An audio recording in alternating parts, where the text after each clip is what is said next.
Are you seamlessly just waiting for the day to end?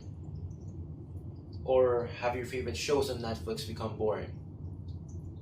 If that's the case, then don't worry, because let me introduce to you the hobby of aquascaping.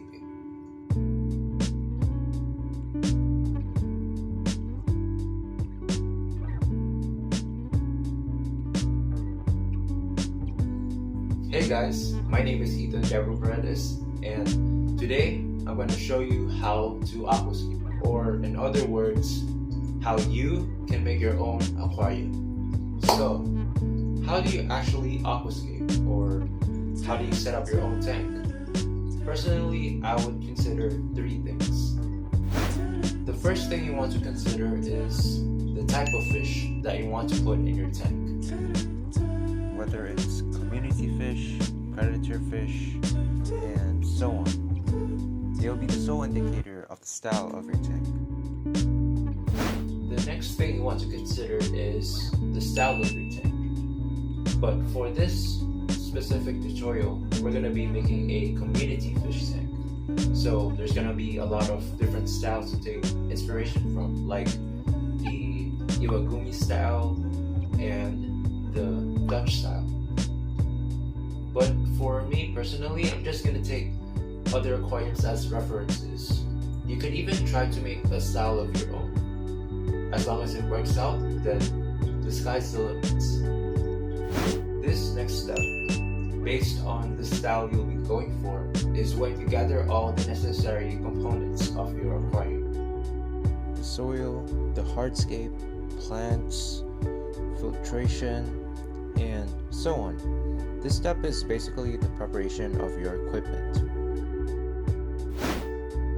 Once you've considered those 3 things, then I believe you're ready to set up your own tank. So, to start things off, you want to carefully consider where you want to place your tank and its perfect spot. And also, please try not to place your tank near any outlets because that would be dangerous.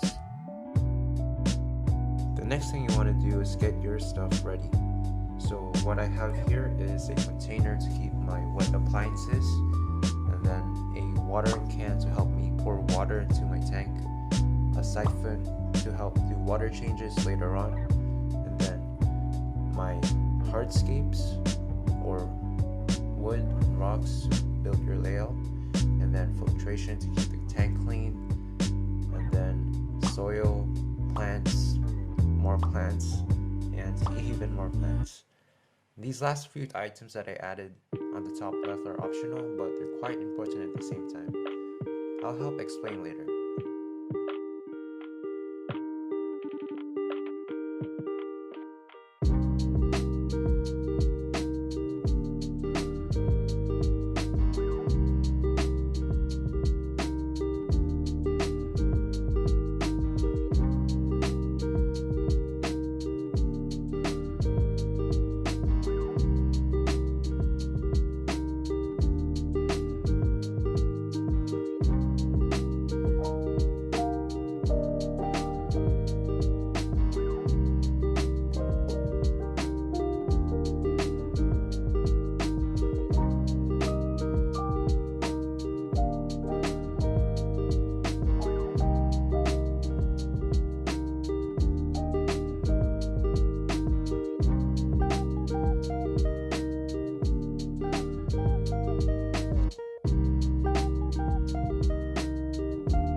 After you're done styling the layout of your tank, quickly set up your filtration system, and then you can finally start filling up your tank with water.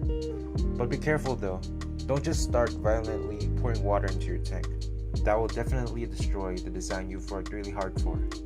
Instead, I recommend you to place a clean sheet of plastic like I did and place it flat on the surface of your aquarium. Then gently pour water onto that sheet of plastic until you filled your aquarium all the way up.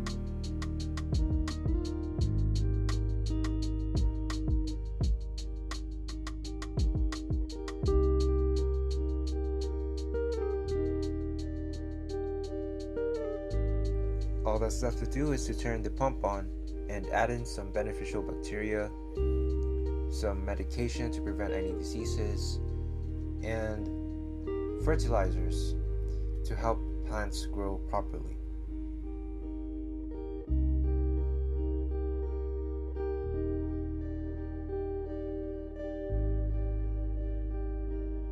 Also, if you use tap water like I did, make sure to add some dechlorinator because chlorine will kill beneficial bacteria, which is essential in all tanks.